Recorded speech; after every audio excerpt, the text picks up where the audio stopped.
السلام عليكم ورحمة الله. محاضرة جديدة في كورس ال HTML. النهاردة هنتكلم عن حاجة مهمة جدا في ال HTML، وهي الفورم. الفورم اللي هو حاجة زي ما حضراتكم شايفين كده، اللي هي عبارة عن مجموعة من الأدوات اللي عن طريقها بنبدأ نجمع داتا من اليوزرز اللي بيستخدموا الموقع بتاعنا.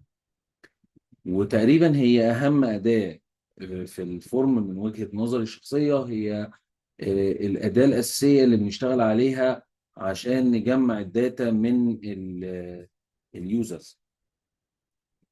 أنا كمبرمج، سواء جينيور أو سينيور أو أكبر من كده، لازم أكون متمكن جدا جدا من الفورم، لأن عدم التمكن من الأداة دي مش هيبوظ بس الفرونت إند، لا كمان هيبوظ الباك إند، أو هيخلي شغل الباك إند صعب جدا علينا. طيب، بنبدأ الفورم ازاي؟ فطبعا احنا مجهزين الاكواد بتاعتنا في ال HTML، وعايزين نبدأ نكتب التاجات بتاعة الفورم. فأول حاجة بنعملها بنقول له فورم، وبندوس انتر كده اهو. فورم وبندوس انتر، بيطلع لي التاجة دي، التاجة اللي حضراتكم شايفينها، تاجة الفورم. ممكن نكبر كده شوية. ادي تاجة الفورم، وبيطلع معاها اتريبيوت اسمه اكشن. طبعا هنعرف بالتفصيل ايه هو اتريبيوت اسمه الاتريبيوت اكشن ده بيعمل ايه. وكمان في اتريبيوت مهم جدا اسمه الميثود. بنكتب ميثود وندوس انتر، بيطلع قدامنا زي ما حضراتكم شايفين كده. الاثنين اتريبيوت دول هنشرحهم بالتفصيل في وقتهم في محاضرات الفورم. الفورم ان شاء الله ممكن ياخد معانا محاضرتين ثلاثه باذن الله، لانه مهم جدا. طيب، بعد ما بعمل الفورم بنبدأ نحط الأدوات بتاعتنا. والأدوات بتاعتنا زي ما شفنا في الصورة اللي قدامنا، أنا عندي مثلا فيرست نيم، لاست نيم، فون، ديت اند تايم، يعني مجموعة من البيانات اللي أنا بطلبها من اليوزر عشان يبدأ يدخل لي الداتا. طيب جميل. فعايزين نعمل الكلام ده، فبنبدأ نقول له ليبل، ندوس انتر. تاجة الليبل هي التاجة اللي أنا بكتب بيها الفيرست نيم أو اللاست نيم أو الكلام ده. فممكن أروح عامل كده أهو، فيرست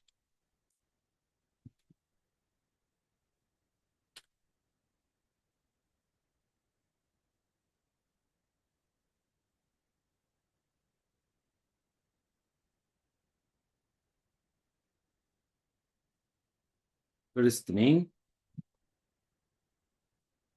وهاجي اعمل ليبل تاني وهكتب هنا لاست نيم. دلوقتي انا عملت اتنين ليبل، فيرست نيم ولاست نيم، وهاجي اعمل جو لايف اهو.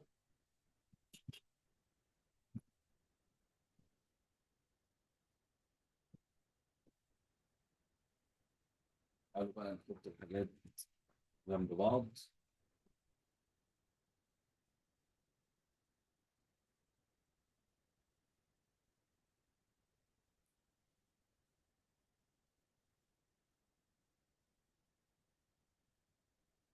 نبدأ نلاحظ دلوقتي ادي الفيرست نيم وادي اللاست نيم، الاثنين اتحطوا جنب بعض، بس انا لسه ما عملتش الجزء الاساسي اللي هو المربع اللي انا المفروض بكتب فيه، بنسميه الفيلد او الحقل، اللي المفروض هكتب بيه او اليوزر هيكتب جواه اسمه.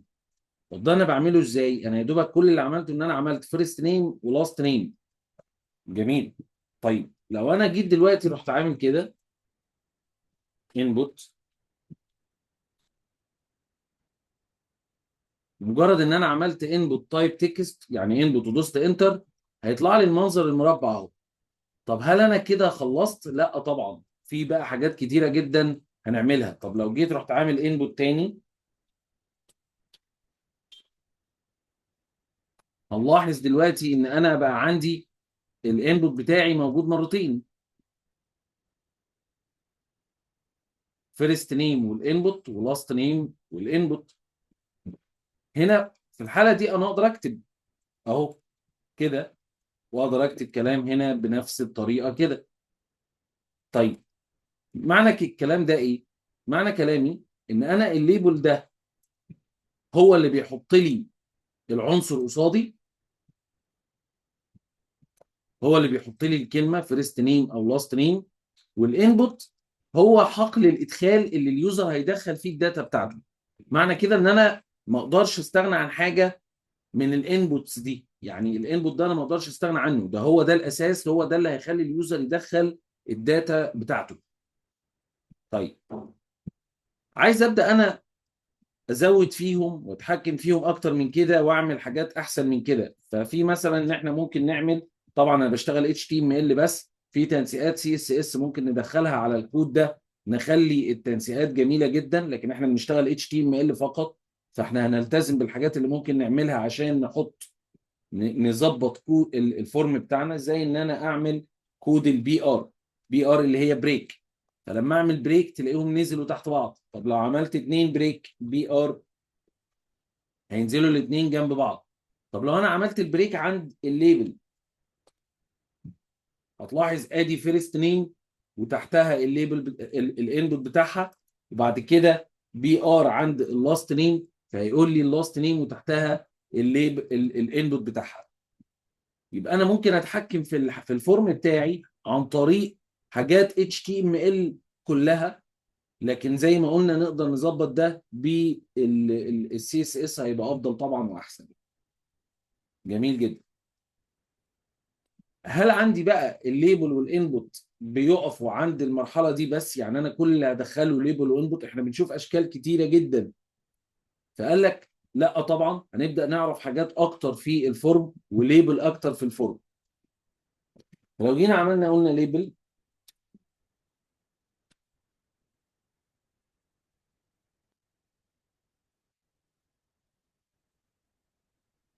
جينا هنا قلنا البيرث ديت، فهيظهر لي اهو. طبعا ممكن نعمل بقى ناخد الBR دي ناخدها كوبي نحطها تحت هنا كده، وهنا نعمل BR بريك عشان ينزل سطر،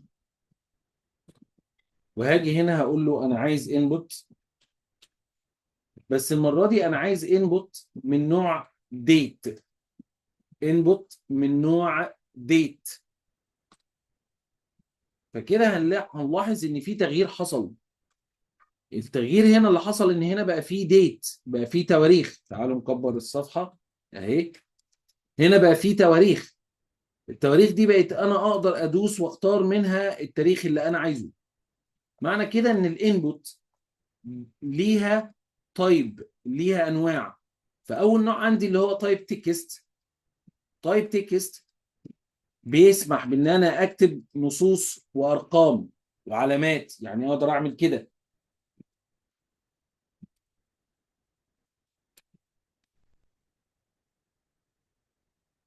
واقدر اعمل كده. كده انا حطيت شرطه واقدر اكتب ارقام. يبقى التايب تكست معناها ان انا بكتب ارقام وحروف وعلامات.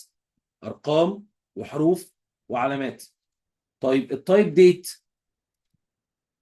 التايب ديت معناها ان انا بكتب تواريخ. معناها ان انا بكتب تواريخ. طيب جينا عملنا ليبل تاني.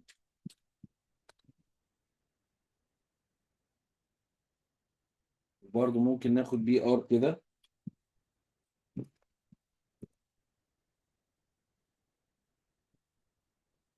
وهاجي اقول هنا مثلا تايم،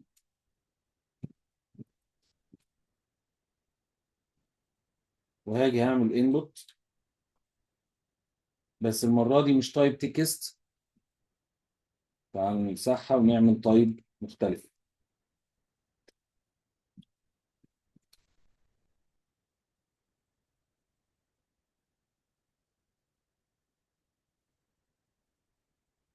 تايم، انبوت، تايب، تايم.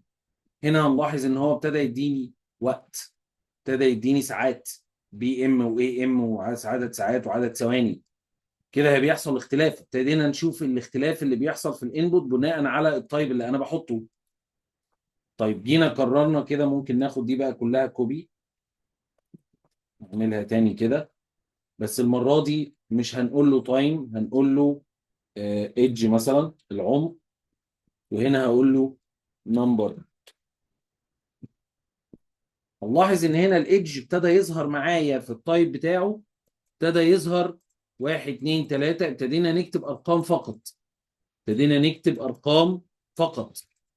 يبقى هنا التايب بتاعي ابتدى يختلف معايا ما بين التكست بيكتب ارقام وحروف وعلامات، ما بين الديت بيكتب تواريخ، ما بين التايم بيكتب وقت، ما بين النمبر بيكتب ارقام فقط. طب في انواع تانية؟ طبعا في انواع كتيرة جدا. زي ايه كمان؟ برضو خدنا كده كوبي وبيست. وتعالوا نعمل مثلا جندر.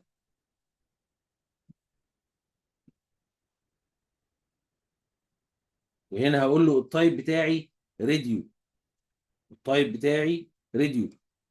بس هنا هنكتب ليبل جندر اهو، وهنيجي هنا هنروح عاملين كده مثلا سبان ميل كده. وتعالوا نعملها مرة كمان انبوت تايب راديو سبان فيميل. فكده ابتدينا يظهر لنا الدايرتين، اللي هو لما انا اختار واحدة يعمل ايه؟ ما يختارش التانية. اما اختار واحدة ما يختارش التانية. طب الكلام ده عايزين نشوفه ميل وفيميل. لو انا دوست دلوقتي ميل وجيت دوست فيميل، الاثنين اتداسوا، الاثنين تم اختيارهم. طب ما كده غلط، لان المفروض ان الراديو بختار واحدة والتانية لا. فقال لك طب حلها ايه؟ لازم نكتب في اتريبيوت النيم، لازم نكتب نفس الكلمة فيهم. يعني ايه؟ يعني هنروح كاتبين مثلا هنا كلمة جندر كده، وهنكتب تحت عند الفيميل برضو كلمة جندر. فكده انا كتبت كلمة جندر عند اتريبيوت النيم، عند اتريبيوت النيم. دلوقتي لما بدوس على ميل، ادوس على فيميل، تلاقي واحدة بتتمسح والتانية لا، واحدة بتتمسح والتانية لا، زي ما حضراتكم شايفين اهو. يبقى الراديو ده معناها ان انا بختار واحدة وما اختارش التانية. ولو اشتغلت عليها من غير النيم بيعمل لي مشكلة انه هيختار الاثنين. ولازم اتريبيوت النيم يبقى نفس الكلمة، ايا كانت الكلمه ايه. المهم انهم يبقوا نفس الكلمه.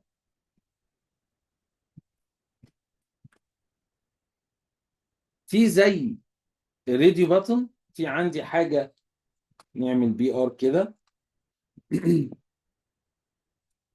وهقول له ليبل. هنقول هنا سبورتس مثلا، الرياضيات الرياضه اللي بيلعبوها. وهاجي هنا هقول له انبوت. بس المره دي هغير تشيك بوكس، المره دي هنغير للايه؟ للتشيك بوكس. ممكن نعمل هنا بي ار عشان ينزل. وهاجي هنا مثلا هقول له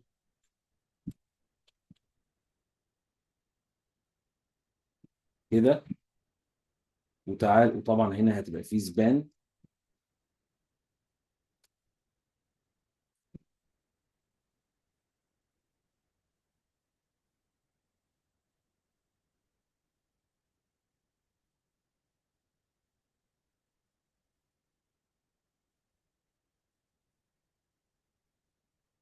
انا دلوقتي بحط اكتر من اختيار قدامي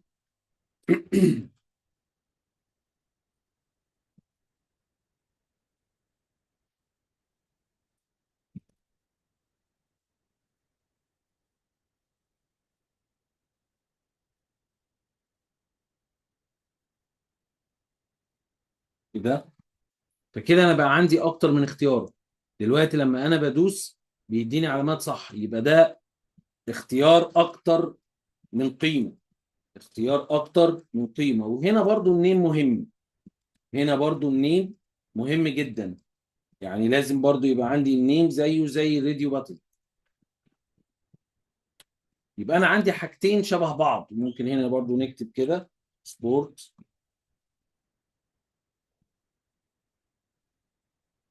يبقى انا عندي حاجتين شبه بعض لكن بيعملوا وظيفتين مختلفتين.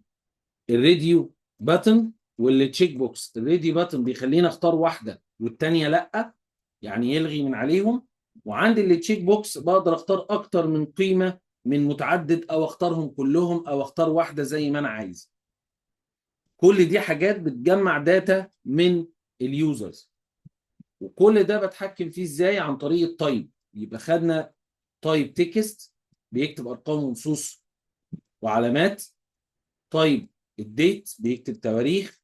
تايب التايم بيكتب وقت. تايب النمبر بيكتب ارقام. تايب الراديو بختار واحده من متعدد. تايب التشيك بوكس بختار اكتر من واحده من متعدد، او اختار واحده او اختارهم كلهم زي ما انا محتاج او زي ما انا عايز. طب هل في انواع تانية في التايب؟ اه في. تعالوا نعمل كده.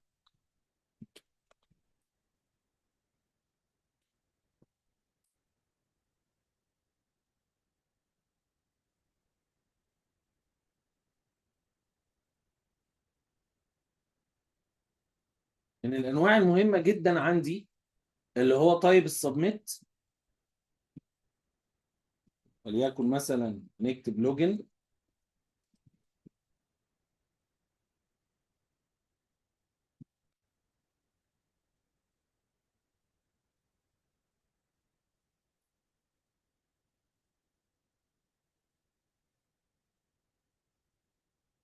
كده.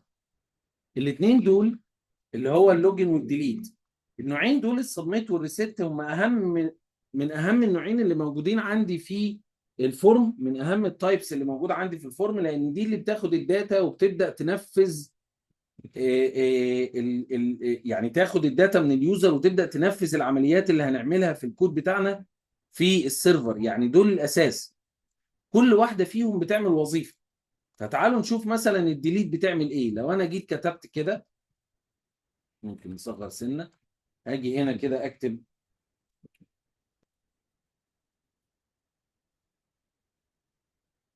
هنختار كده داتا اهو.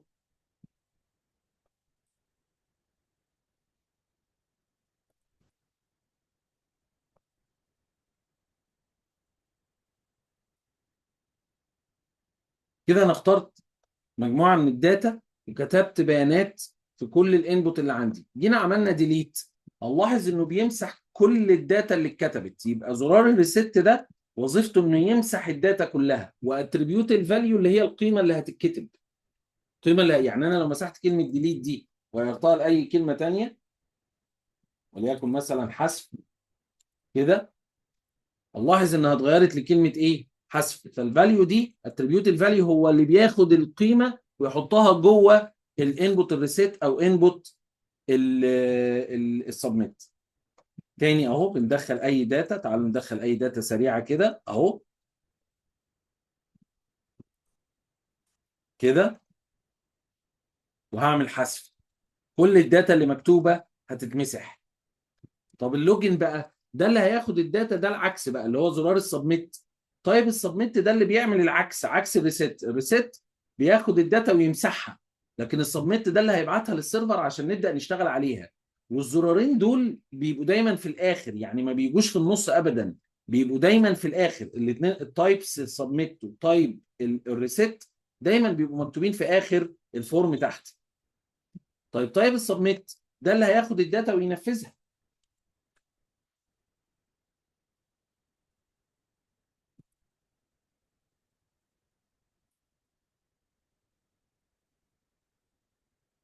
كده اهو. تعالوا ناخد اي داتا.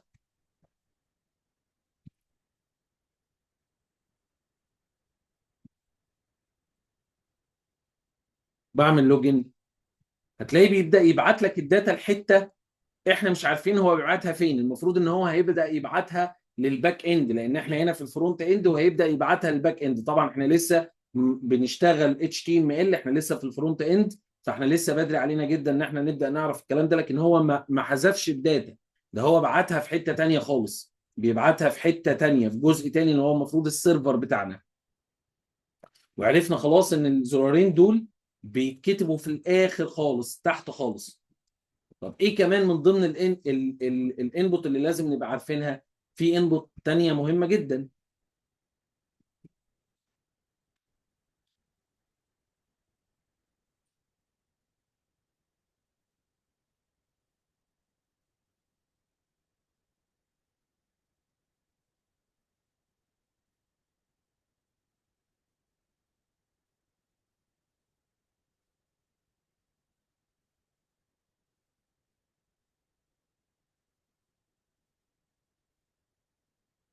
في عندنا انبوت تايب سيرش اهو. انبوت تايب سيرش ده بيخليني اقدر اعمل سيرش. وليكن مثلا هكتب كلمة كات، هتلاقي فيه هنا علامة غلط ظهرت، طبعا بتختلف من براوزر لبراوزر، لكن هنا بيديني ايه؟ ان انا ازاي ابحث. لو عايز ابحث عن حاجة زي السيرش اللي موجود في جوجل كده، اللي هو الانبوت بتاع السيرش اللي موجود في جوجل، فده تايب سيرش.